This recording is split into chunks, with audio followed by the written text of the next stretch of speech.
I still remember the sound of the rain that night. Heavy, relentless, pounding against the windows like it was trying to drown out the truth. I sat on the edge of our bed, her phone clenched in my shaking hand, the screen still glowing with a message that shattered my world. You make me feel alive again. I can't stop thinking about last night. The message wasn't from me. My wife Sarah was asleep just a few feet away, her breathing soft and steady, like she had no idea her entire life was about to come apart. Or maybe she did. Maybe that's why she had left the phone on the nightstand, unlocked like a loaded gun waiting to go off. For months, I had been trying to shake the gnawing feeling that something was off. Late nights at the office. Sudden bursts of laughter at messages she refused to show me. The way her hugs felt a little colder, her kisses shorter, like a box being checked instead of a moment being shared. And now there it was. Proof. I didn't wake her. Couldn't. I just stared at her, the woman I had loved for 10 years, the woman I had trusted with every vulnerable piece of me. How do you look at someone you've built a life with and not see a stranger when you know their heart has been elsewhere? The next morning I left. I didn't pack much, just a duffel bag with enough clothes to get me through a week. I didn't shout. I didn't slam doors. I just left a note on the kitchen counter. I know. Don't call me. It wasn't until 3 days later that she reached out. Michael, please. We need to talk, her voice cracked over the phone.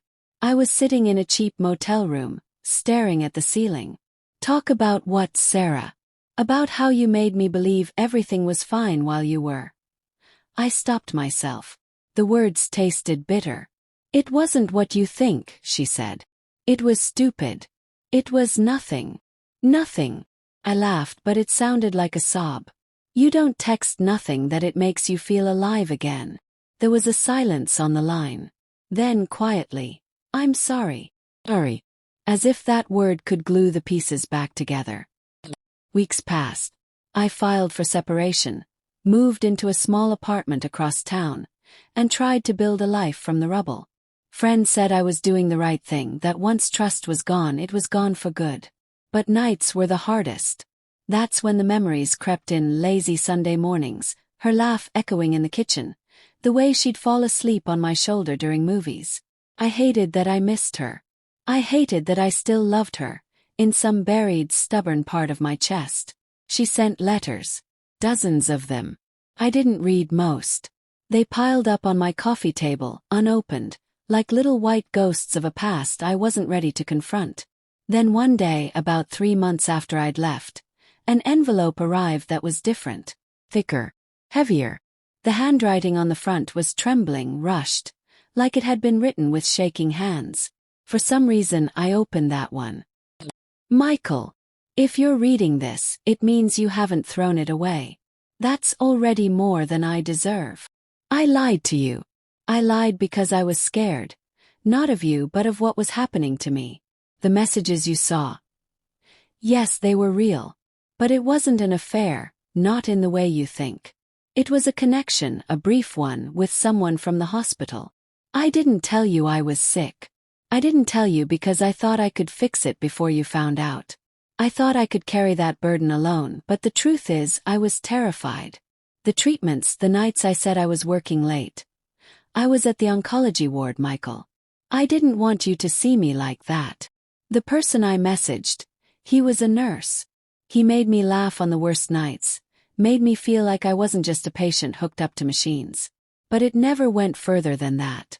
There was no hotel room, no betrayal of our marriage bed. Just a scared woman clinging to something that felt normal when her world was falling apart.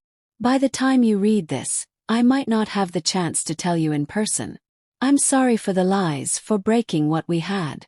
But please remember the years before all this. Remember that I loved you. I still do. Always, Sarah. My hand shook so badly I dropped the letter. Cancer.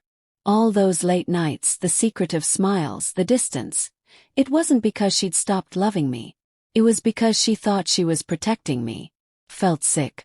Not because the hurt disappeared, it didn't, not entirely.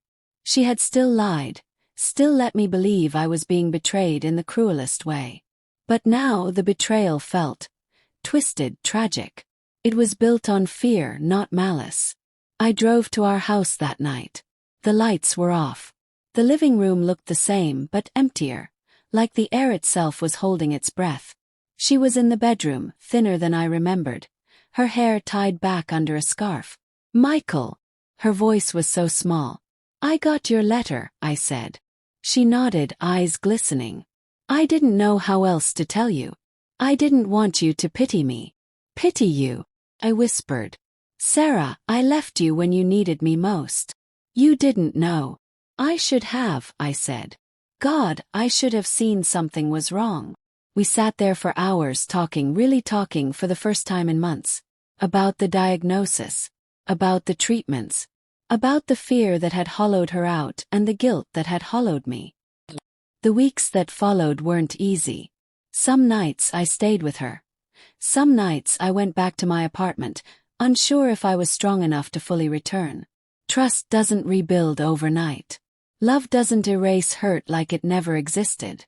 But I started going with her to the hospital. I met the nurse. He was kind, gentle, nothing like the monster I had painted in my mind. I watched Sarah fight through chemotherapy, her spirit flickering but never going out completely. And slowly we found something in the ruins. Not the same marriage we'd had. That one was gone, buried under months of lies and pain. But something rawer, more honest. One night, as we sat on the porch, her head resting against my shoulder, she whispered, "Do you hate me for it? For how I handled everything?" I thought about it, really thought. "I hated what it did to us," I said finally. "But you, well, I don't hate you. I wish you had trusted me enough to let me carry it with you." She nodded. "Me too." She passed away 8 months later. The cancer came back, faster and fiercer, and there was nothing anyone could do. I held her hand until the end, the same way I had held it the day we said our vows.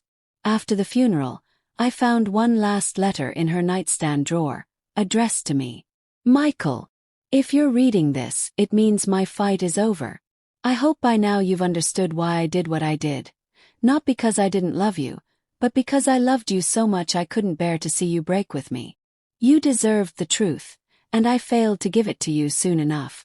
But I want you to remember this. You stayed. When it mattered most, you came back. That's what I'll carry with me, wherever I go next. Live, Michael. Love again. Don't let my mistakes be the cage that keeps your heart locked away. Always, Sarah." I sat on that porch for hours with that letter in my lap, watching the sun set over the empty yard. Betrayal had brought me to my knees. Her lies had broken me. But her truth, messy, tragic, imperfect, had given me something I didn't expect, the chance to forgive not just her but myself. I don't know if I'll ever love someone the way I loved Sarah. But I know this. Love isn't always about perfection. Sometimes it's about staying long enough to see the whole truth, even when it hurts. And in that truth, somewhere between heartbreak and healing, I found something that almost felt like peace.